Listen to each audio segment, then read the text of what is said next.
Pienso que la realización de un certamen de tanta importancia como este significa hoy un reconocimiento a la evolución de la crónica periodística en Colombia a través de 5 siglos.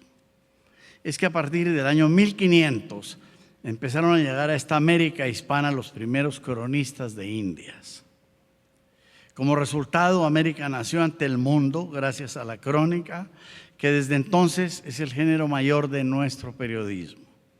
Según registros, durante los 2 primeros siglos pisaron estos suelos alrededor de medio centenar de cronistas españoles. Nuestro oficio viene de allá. A partir de entonces, la crónica ha venido evolucionando. Ella ha sido el oficio de toda mi vida. Los cronistas de Indias fueron una legión. Para mí, los que conozco me resultan inolvidables. Gonzalo Fernández de Oviedo, Juan de Escalante de Mendoza, Fray Pedro Simón, Francisco Antonio Pigafetta, Bernal Díaz del Castillo, Martín Fernández de Enciso, Francisco López de Gómara. Bueno, ahora recuerdo una crónica de Fray Antonio Vázquez de Espinosa que relata el final de un gran buque, un galeón fuerte de 300 toneladas.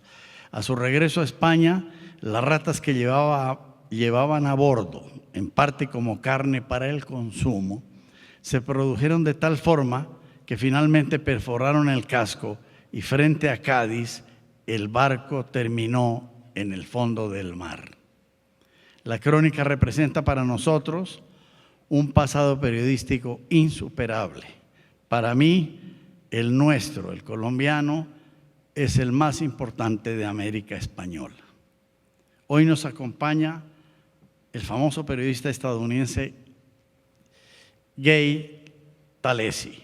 En los Estados Unidos, década de los años 60, él y Tom Wolfe permitieron definir lo que la crítica norteamericana llamó periodismo literario o reportaje de no ficción, conocido también en aquel país como nuevo periodismo. Pero repito, eso ocurrió allá, en los Estados Unidos, en un contexto muy importante, pero a la vez muy diferente del nuestro. Frente a aquello y más allá del afán permanente por copiar definiciones, géneros, nombres y siglas de otros países, lo que se ha desarrollado en nuestro medio es la crónica, repito, considerada desde hace algunos siglos como el género mayor de nuestro periodismo. ¿Por qué? Porque en ella confluyen todos los géneros de ese oficio. Además de dar noticias, su desarrollo tiene que basarse en una estructura lineal o secuencia rota y debe incluir tantas entrevistas cuantas versiones surjan en torno a un hecho. Y para contar es necesario manejar el tiempo dramático y el tiempo de época y la cronología y también el factor sorpresa en busca de suspenso y el ritmo como resultado de la periodicidad con que sean ubicados los clímax o momentos intensos del relato. Como narrativa no ficción, la crónica debe detenerse en el contraste, un elemento siempre presente en nuestro mundo. Pero además, la crónica no puede prescindir del ámbito sensorial, inherente a nuestra realidad, y por tanto debe registrar invariablemente olores, sabores, texturas, sonidos, colores. Es que la literatura consiste en imitar la vida, pero los periodistas no tenemos que imitar nada.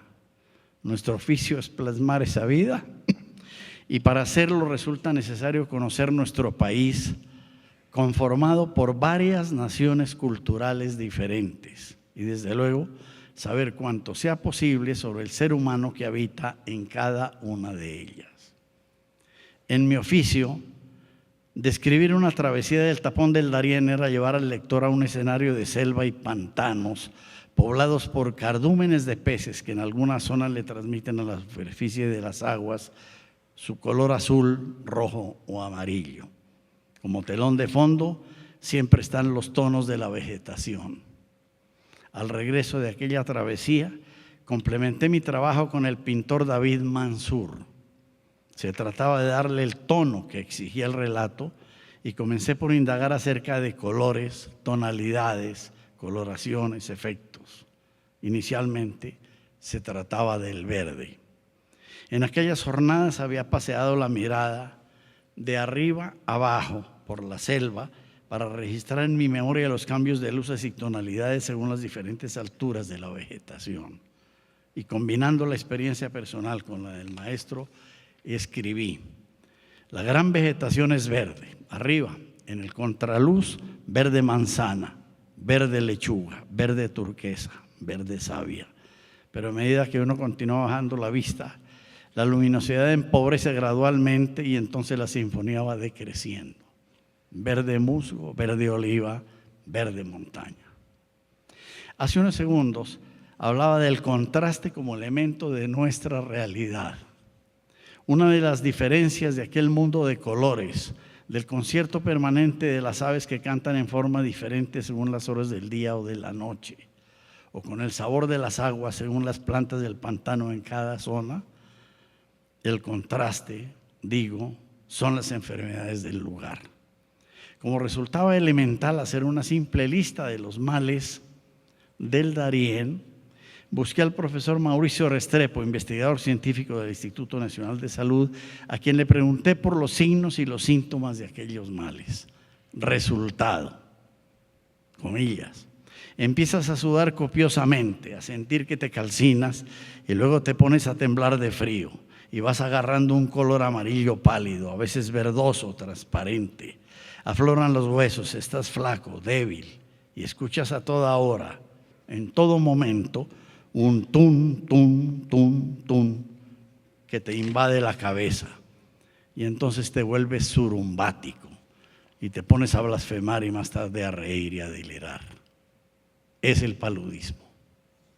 En esta forma describí cada uno de aquellos padecimientos. Luego escuché al médico historiador Hugo Sotomayor. Él me aclaró que en aquella lista de enfermedades propias del Darién no podía incluir la fiebre amarilla porque esa llegó en los buques que traían esclavos del África. Precisión se llama eso. Pienso que en el periodismo no ha existido, no existe, ni existirá objetividad en cuanto haya seres humanos de por medio. En cambio, creo que los cimientos de nuestro oficio son el equilibrio y la precisión. 5 jóvenes estuvieron atrapados 3 semanas en la caverna El Nitro, en Zapatoca. Entonces yo no sabía realmente qué era una caverna. Primer paso, consultar con un geólogo. Dijo que los especialistas en cavernas eran los espeleólogos. A la vez, luego de una semana de buscarlo, localicé a los jóvenes en Girón, un pueblo muy lejano de la caverna. En la casa de uno de ellos había un teléfono y logré hablar varias veces con ellos. En tanto, el espeleólogo describió la caverna: salones, pabellones cubiertos por rocas pequeñas, grandes, inmensas, que se han desprendido a través de los siglos. Para avanzar es necesario unas veces arrastrarse por el suelo, otras utilizar botas de montañista, trepar y descender apoyado por cuerdas, ganchos, poleas. Las rocas permanecen cubiertas por una capa resbalosa de guano, estiércol de los murciélagos. Un montañista describió el calzado que se adhiere a las rocas, describió las cuerdas, los ganchos, pero además los focos que utilizan para alumbrarse. Los jóvenes calzaban zapatos tenis y se alumbraron inicialmente con una vela y una caja de fósforos. Y luego los murciélagos. En el mundo de la ciencia supe del profesor Enrique Villarraga, biólogo especialista en murciélagos. Sí, dijo él, hay murciélagos que se alimentan de frutas y de polen. Se llaman frugívoros. Alas anchas, movimientos reposados, pueden hacer vuelos estacionarios. También hay insectívoros, alas delgadas como aviones caza, vuelo rápido y versátil para perseguir a sus presas. Y ojo, esos que llaman vampiros sí chupan sangres, pero de semovientes, no de seres humanos. Sin aquel elemento un principiante hubiera titulado su crónica 2 semanas jugándose la vida en el mundo de los vampiros. Y en las cavernas hay peces sin ojos, sumidos en aquella oscuridad. Los 5 jóvenes aceptaron haber captado con sus dedos y las palmas de sus manos el roce cuando buscaban agua en una pequeña corriente. Dijeron también que cerca del final de la aventura, en algunos momentos desaparecía la oscuridad y se veían en las cocinas de sus casas. Ellos se veían comida, veían a sus madres. Escena clásica del teatro negro de Praga que yo ya por fortuna conocía. Sin embargo, ajusté algunos detalles con Jorge Alié Triana, director formado en esa escuela. Luego era necesario consultar con un neuropsiquiatra. Se trataba de alucinaciones. Los jóvenes habían entrado en una etapa crítica. Antes de viajar en su búsqueda, ellos contaron por teléfono que habían logrado saborear trozos de guayabas que caían del techo.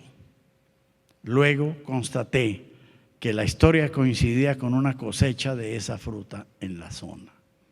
Explicación lógica. Los jóvenes permanecieron justo bajo una comunidad de murciélagos frugívoros, es decir, a unos 60 metros de la entrada a la caverna, según el biólogo especialista. Finalmente, ya en su pueblo hablé con ellos varias veces. Una entrevista en grupo, luego varias individuales. Y para finalizar, llevé hasta la caverna a los 2 más locuaces. Penetramos un tanto. Resultado, allí ellos ya no recordaban.